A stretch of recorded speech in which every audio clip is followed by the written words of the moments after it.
I think most of you know me. I'm Don Boyer. I'm the current chairman of the Education Committee for Quad A. If you look around the room, most of us in these turquoise shirts, not Steve, he's got a Renegade shirt back there, but we're part of the Education Committee that puts on these seminars. So give them a hand for doing all of this. So just real quick, I've been an instructor since 1990. I got my private and my commercial both in 1990. In September of 90, I had my check ride with Mr. Sid Cutter. And I think during the check ride, I asked Sid, so what's it take to come work for you? I was ready. Had about 80 hours at the time. And he says, get about 300 more hours and come see me. So 3 years later, I came saw him. I flew 100 hours a year for 3 years just trying to get the hours built up. Went and talked to lovely Miss Beth, and in a weak moment, she hired me. Did some rides for a while, then they pretty well figured I was probably better off in the 141 flight school area. So Beth and I kind of changed out students there for a few years, and she'd take them to one point and then turn them over to me, and I'd take them through the really tough stuff then. She'd teach them how to fly, I'd teach them how to land. So I used to be 7'2" and really skinny before all of that. So anyway, we're going to talk about logbook endorsements and what needs to go into that logbook. This kind of dovetails into Barbara's. She told you what to teach them, but it's not taught, it's not official until it's documented. And in the flight school, we take over students from other instructors. Some of them have been working on it for 20 years and had 10 instructors.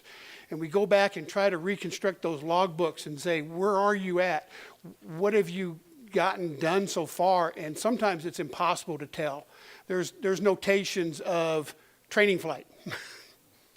That was it.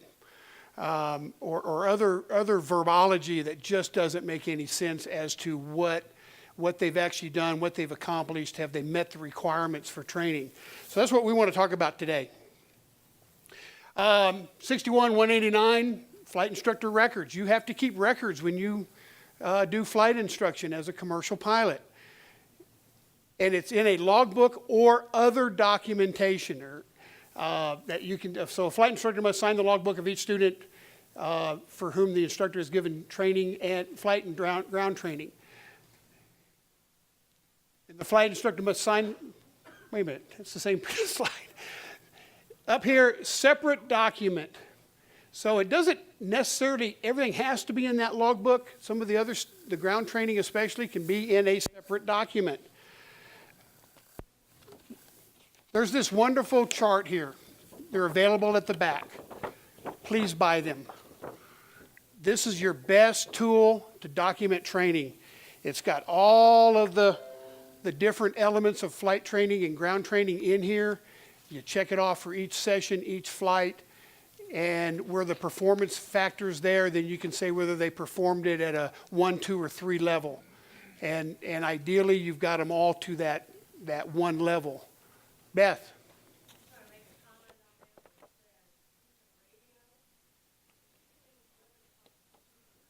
Yes.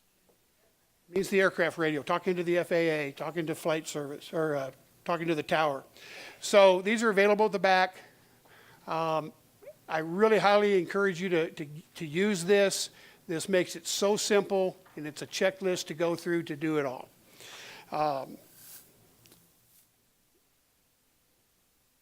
So the name of each person whose logbook the instructor has endorsed.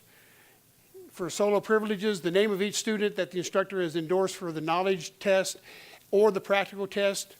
The record shall indicate the kind of test, the date, and the results. Each flight instructor must maintain the records for 3 years.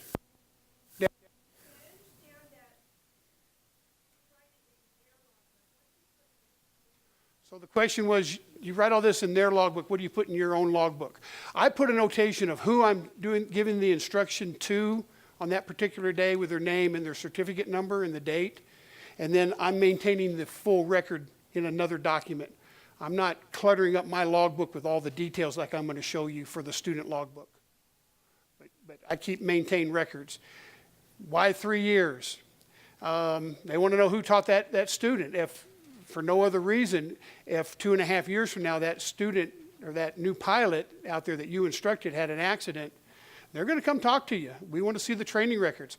The student hit a power line. Let's see in the records where you went through power line avoidance and the actions for a power line with that student.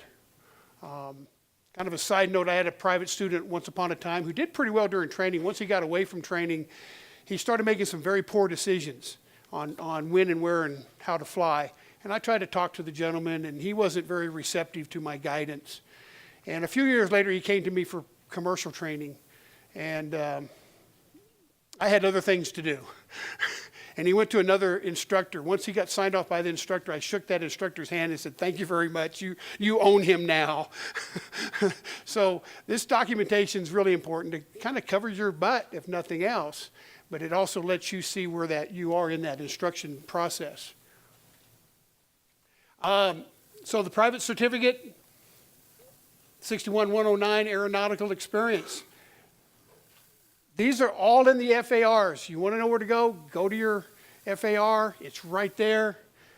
It lays it out. You must have at least 10 hours of flight training, at least 6 training flights. So if you got a place you can fly 2 hours a day, great.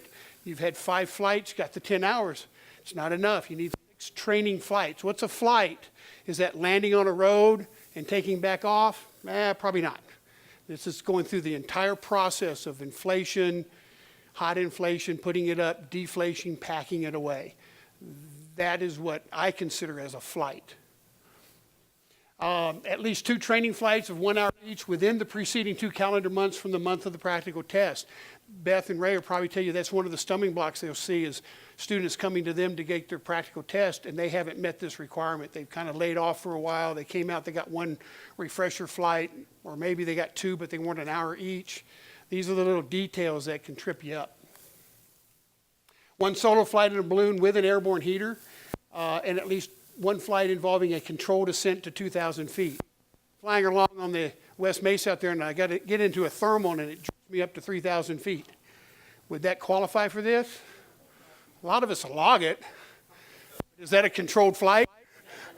Probably not.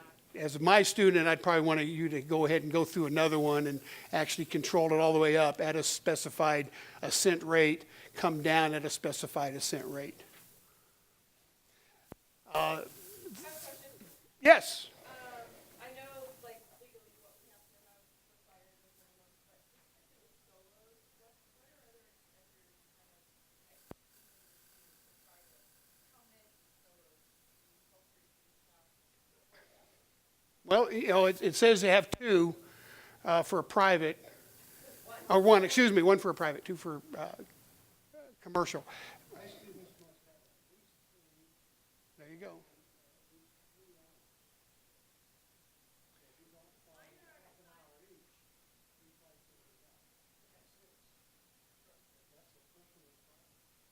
Beth, go ahead. Yeah. Is that legal? It's legal. Okay. But, Beth? Because I have people come in from out of town and out of the country and regulations, and they can't go as much as I would like to. I would really like to be able to work 8 hours. Yeah. But I figure that if they don't have at least an hour, no matter how many solos that is, if that's 2 or if that's 5, they should have an hour solo time minimum. So I'm comfortable 99% of the time.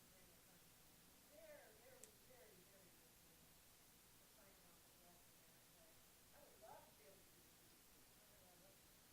So this is up to the instructor. The regulations doesn't specify how long it has to be. But what's reasonable? What's the purpose of a solo? Give them that confidence. Let them be up there by themselves. There's not an instructor pilot with them to back them up. They're on their own, and it really comes home then on the importance of all this stuff. And they start thinking about, yeah, well, that's what that instructor is talking about. I see it now. And are you going to be able to do that in 10 minutes, So it's more making the student do what they really should be doing over and above what the regulations say. So, but again, it's up to you, and it's up to the scenario that you have out there. Like Beth says, she's got short time with some of these students. They're in here for 2-3 weeks. Got some bad weather days. We're humping, trying to get everything done. So, that answer your question? Great. Okay. So a person who applies for a private certificate must receive and log ground and flight training from an authorized instructor in the areas of operation of this section that apply to the aircraft category and class rating sought. I keep going backwards. So here's the areas of operation, right out of the FAR book. When you're logging the instruction, this is the absolute minimum that must go in their logbooks. You must have covered every one of these areas of operation. So it's 61107, B8, IV. And this wording needs to be in there somewhere. When the DPEs looks to start doing the check ride, this is one of the first things they're going to do is go through that logbook, and they're going to try to find all of this stuff that has actually been noted in the log that has been done. And if it's not there, then you haven't given that student the full instruction course. What I've done is I've had them like Roman numerals, tables in the logbook. Right. So that they can refer to it. Right. I was going to get to that. We have a gentleman in the room here that this is Clark O'Byrne.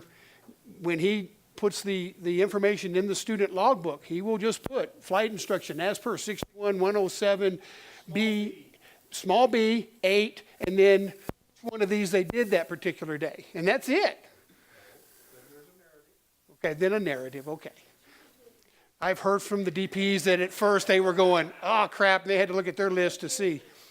But it's a shortcut, it's a way to do it, it's a way to absolutely define what did we do that day. But again, these are general categories, and this is what can be put, but now we have that more cover your butt kind of thing. What are the details involved in these? Did you do all of those details? You know, when it comes to what's pre-flight preparation, okay, there may be more to it than that. And I would recommend you put that in the logbook also. You're also going to be notating it in your other documentation, okay? I see a lot of logbooks where instructors have made that entry that we just talked about. 61107B, 8, whatever it is. What I would encourage you to do if you want to make those kind of entries, and they're perfectly legitimate, is make yourself a little sticker and put it in the back of the logbook.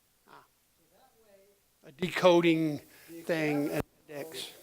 that when you enter ID or whatever it was, you can look at the code and stuff like that. I could never change it, but nonetheless, you would make it sort of close the loop on the formality. Right. At a recent ground school, we were endorsing logbooks for the ground school part, and we found a logbook that had a system like that. It didn't match this system, though.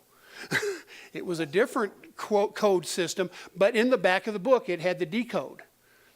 Okay, you can do it that way. But I think, you know, go with these. This is the one that's in the book, and it's more standard. So within each one of these areas of operation, what do they include? And to me, I want to put all this stuff in there too. I want to go through these things. Where did I get this? It comes right out of the PTS book. It's right there. Oh, by the way, I got funky looking PTS books because I printed them myself. This is all online. You can buy them at the back. We encourage you to, but if you got somebody else's printer, you can print your own books. So now, and the Roman numerals match up, okay? So under pre-flight, it's all of these elements that are within that area of operation. And get all that logged in there at least once. And I like to see get all that in there. And I do put it in as we go through all of this stuff.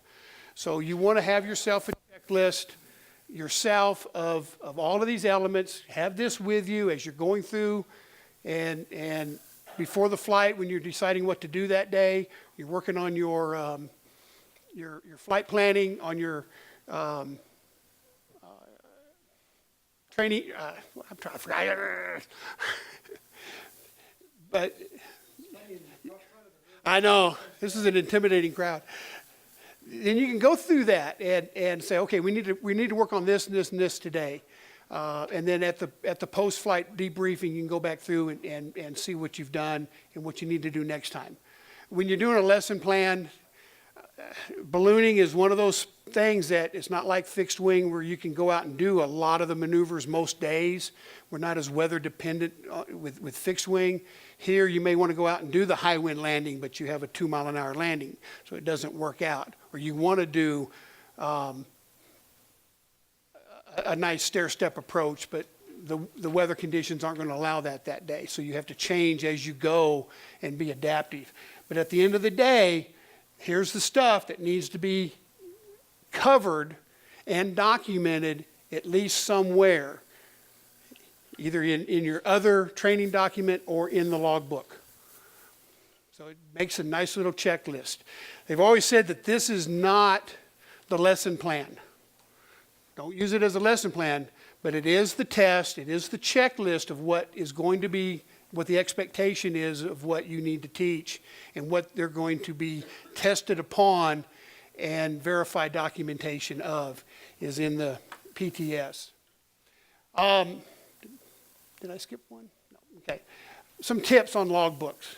Make it legible. We've looked at old logbooks. We just can't figure out what the hell that thing's talking about. Or it's using other terminology that's non-standard and trying to interpret that. And at some point you just say, well, you're going to do it all again because we can't tell what this says. So be legible, take your time. It's a permanent record in that student's logbook. Let's make it neat. Use as many lines as necessary. And when I first started out, we had that little remarks box over on the side. And we tried to crowd everything in there, and it got messy. And I'll show you an example here in a minute. Don't put anything negative. It just really doesn't need to be in there. Instead of putting, did a steep approach, slammed to the ground, equator check, damaged the basket and tree. Yes, I've seen notations like this. It's just, hey, we practice steep approaches. Okay? You know they didn't come out well. The student knows they didn't come out well. You can talk about it, but you don't need to put that maybe in their permanent document. But we also know that you need to go out and practice it some more. We didn't succeed successfully. We just practiced it. Include notations for satisfactory performing the tasks that have a parameter. So level flight, plus or minus 100 feet, AGL.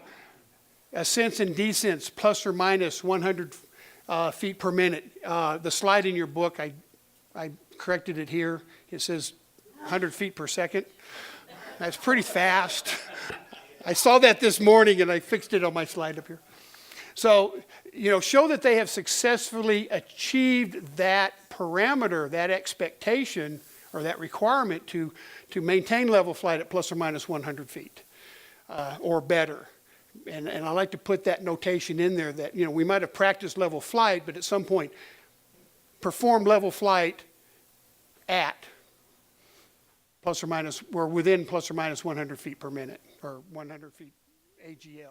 So give them that notation that they've actually achieved the standard that's the expectation.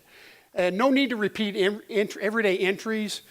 After 3 or 4 flights with a new student and they've done the inflation, they've done the flight planning. I always put flight planning in there every day, but when we go to the hot inflation, the layout, the site selection, the cold inflation, the hot inflation, I just put in there normal inflation. If nothing different happened, so we get a crosswind, and they've had to change around, then that's a new notation. Hey, crosswind at inflation, reposition, to show that they did those steps and handled that situation. But you don't have to continually repeat things that have already been documented, that have been performed satisfactorily in your book, or in their book. So here's a couple of examples of, I don't know how clear that's going to be for you. I kind of tried of a recent student who had flight training. So again, they're using the whole length of it. They're not trying to just crowd it into the remarks area. Just use all of the lines available. Usually have the student log the flight here, and then as the instructor, I'll write in the narrative of what they did.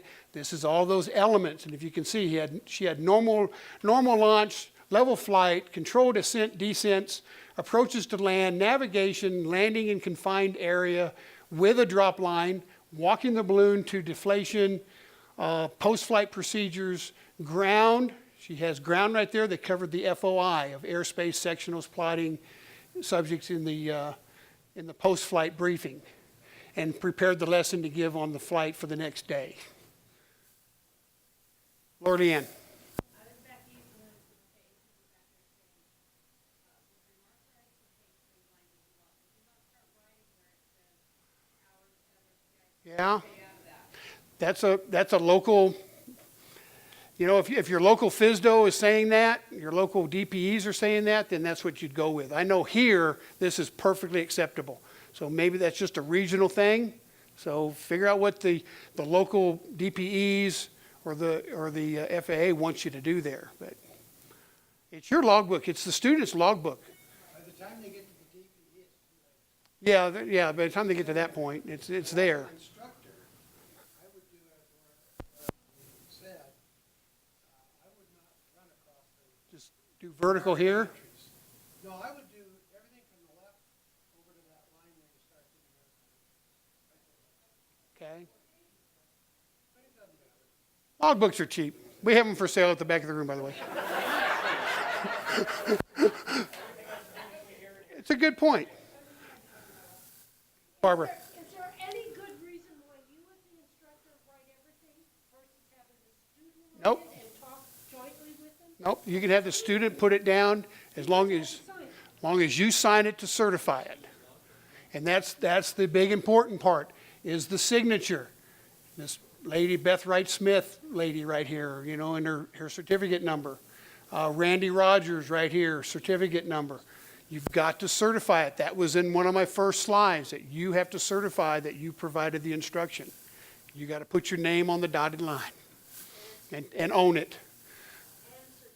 And certificate number so they can find you. Oh boy. So just a couple of examples here of how I like to see a logbook laid out. Let's go on to anything else on logbook, documenting flight training in logbooks. Again, I think that's a personal choice. Whether you do minutes, hours and minutes, or hours and tenths of hours. Yeah. I like tenths. It's easier to keep track of. 1/10 of an hour is 6 minutes. So you round it to the nearest tenth. That's what I like.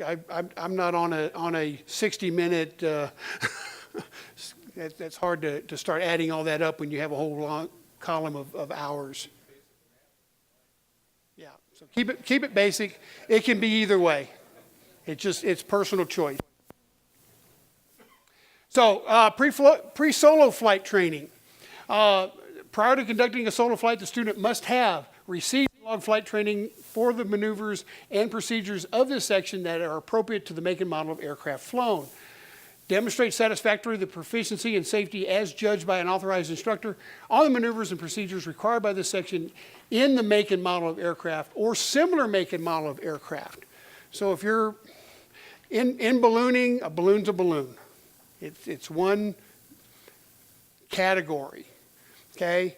But if the person's done all their flight training in a Firefly 7, they probably shouldn't show up or go do the solo or do the check ride in a Cameron they borrowed for the day. It's just not a smart thing to do. But for a solo, it's the make and the model of the aircraft or similar. I keep punching buttons here.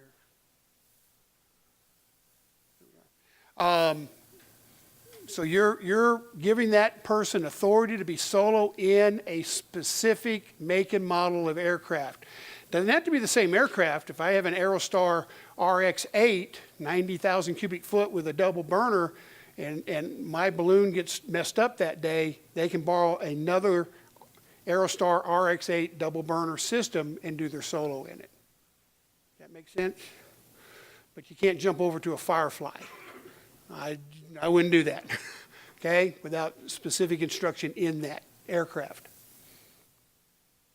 Maneuvers and procedures for pre-flight or pre-solo flight training in a balloon.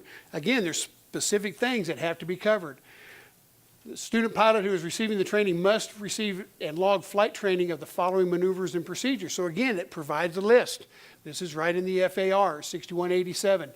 So at some point, you need to have documented all of these things in that student's logbook or other documentation that they've covered all of these areas before you sign them off for solo.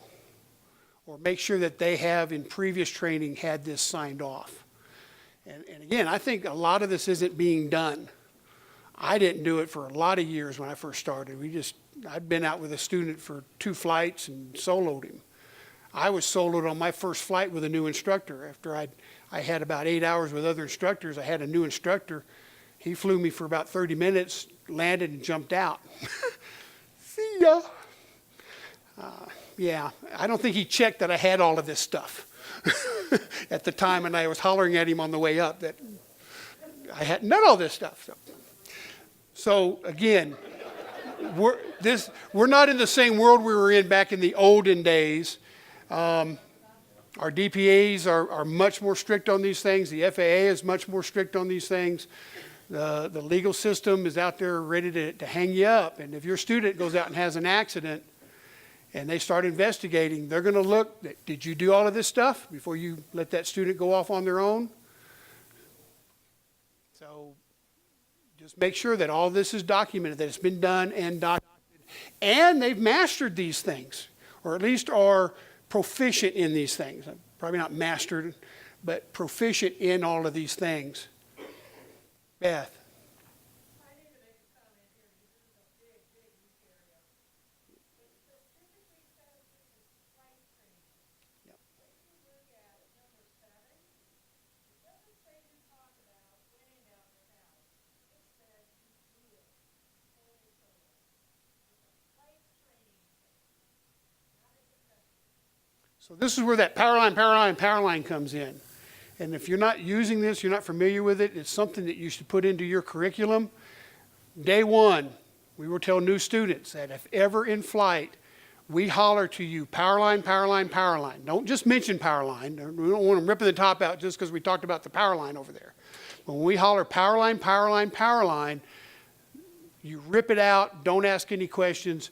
You rip that balloon out and you drop it to the ground.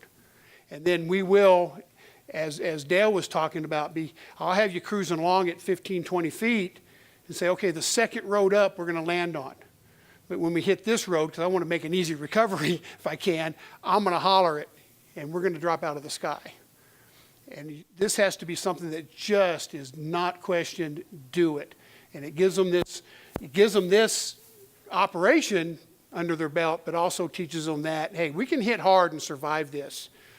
We don't have to hesitate when we're approaching, that power line pops up there all of a sudden in front of us. So just something to put into your system here. So make sure all this stuff is logged before you sign the student off for solo. The aeronautical knowledge. So again, they must have the aeronautical knowledge, and the instructor must give them a test.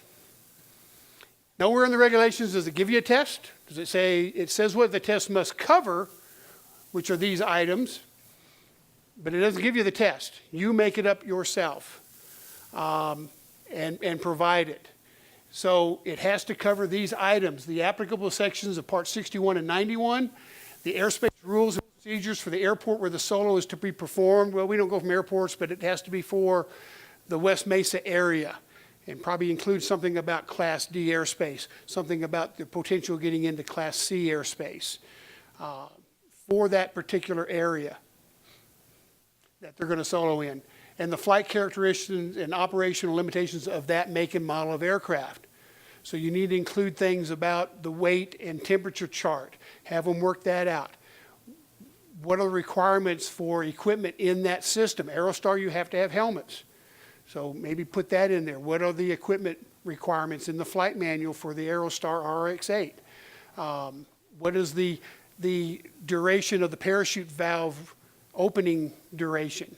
You know, mine's 3 seconds. You know, Make them look that up or know that and put all that down. You got to kind of think, what kind of trouble could they get into?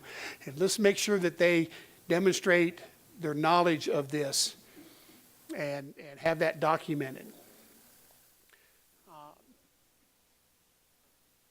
The student's authorized instructor must administer the test. At the conclusion of the test, then you need to review it, just like you would for the written knowledge exam. So sit them down afterwards, go through it, document that they missed these 3 things and that you spent time reviewing those answers, okay? And I gave you some sample tests. I asked our committee to give me several tests. I have more. If you'd like more, just email me and I can send them to you digitally. I didn't want to make 20 pages, but there's some sample tests in there. One of them is more essay type, fill in the blank. I like that better. I like them to kind of think about it and write it out in a longhand fashion. The other one is multiple choice that Beth provided, and it's all multiple choice, which is good too. Most of us can't make a multiple choice test very well. We can't do the folk answers very well to make them where it's a challenge to the student. Of course, Beth is very good at that, so she's done that. I think at multiple choice, you can throw 2 of them out automatically, and at least you have a 50-50 shot of the other 2 if you're guessing. But, a student shouldn't be guessing on this because they're, I know it's a challenge. You want to get it done, but if they don't know something, they don't know something, and they need to fess up to you. But I like the more scenario-based design, the essay, write it out, see what their thinking process is, and then go through each answer with them at the end of it. Oh, I have one other handout in there that is a flight review. It wasn't in part of what I was supposed to do, but I provided my flight review form. When I go out and do a flight review with a pilot, this is the form I use, so I can document everything that we did, the ground instruction part, the flight instruction part, and just document all that, have everybody sign it, give them a copy of it, and then all of this stuff goes into a file folder I have at home for flight reviews, and I keep it. And in my logbook, I will say, provided flight review for John Doe, certificate number such and such on this date, performed satisfactorily. Can you fail a flight review? No. If the pilot has done it to your opinion unsatisfactorily, you just log the flight training. Just log it as flight training and advise them where they need to do better and for the next time, and where you found their deficiencies might be, but you don't fail it. Okay, I like this little chart here. It just, as Dale said, or I think Barbara said, you don't really learn a subject till you teach it. I learned things researching this on my own. Even after my experience as a flight instructor, I've learned things just doing this. So, bear this in mind when you're talking to your students, and the more you can get them to teach you back. My style is, you ask me a question, I'm going to have you answer that question. I'm going to have you go look it up and tell me back, because then now they're teaching and it's sticking in their head longer. Barbara alluded to this book. I wasn't planning on it on this session, but I discovered this. He had an FAA FAST team seminar. He did 2 one-hour programs. I thought it was really good. The flight instructor manual that FAA put out is horrendous. As the guys that talked about this said, it was a master's course in teaching in a book, and it can be really involved and hard to understand. This breaks it down a lot better. And the very title, Telling is Not Teaching, the first few years that I was an instructor out there, that's what I did. I picked it up fairly easily, I think, and I couldn't understand why you couldn't get it. I told you, why didn't you doing it right? So I encourage you to buy this book. It's online. If you need the links, whatever, I can give it to you. It's $19 for a little thin book, but I think it's a very valuable tool that we can use. It's all aircraft scenarios and examples, but we can relate it over to ballooning. So that's it. Thank you very much. Any other questions?